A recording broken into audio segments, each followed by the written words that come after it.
പ്രഭാഷകൻ 15:9-10 സ്തോത്രഗീതം പാപിക്ക് ഇണങ്ങുന്നില്ല എന്ന് പറഞ്ഞാൽ നീതീകരിക്കപ്പെടാത്തൊരാത്മാവിന് സ്തുതിക്കാൻ പറ്റില്ല. പാപത്തിൽ കിടക്കുന്ന ഒരാത്മാവിന്, കർത്താവ് കഴുകാത്തൊരാത്മാവിന്, യേശുവിന്റെ രക്ഷ അനുഭവിക്കാത്തൊരാത്മാവിന്, അതാണ് പാപി. പാപിക്ക് സ്തോത്രഗീതം ഇണങ്ങുന്നില്ല.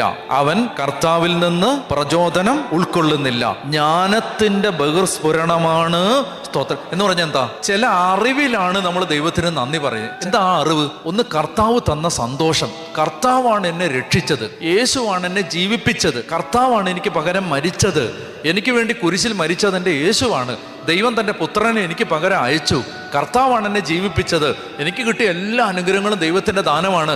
ഈ അറിവിൽ നിന്നല്ലേ സ്തുതിക്കാൻ പറ്റൂ? ജ്ഞാനത്തിന്റെ ബഹിർസ്ഫുരണമാണ് സ്തോത്രഗീതം. ഈ അറിവില്ലാതെ ആരാധിക്കാൻ പറ്റില്ല. അതുകൊണ്ട് ഇവിടെ പറഞ്ഞിരിക്കുകയാണ്, ജ്ഞാനത്തിന്റെ ബഹിർസ്ഫുരണമാണ് സ്തോത്രഗീതം, കർത്താവാണ് അതിനെ പ്രചോദിപ്പിക്കുന്നത്.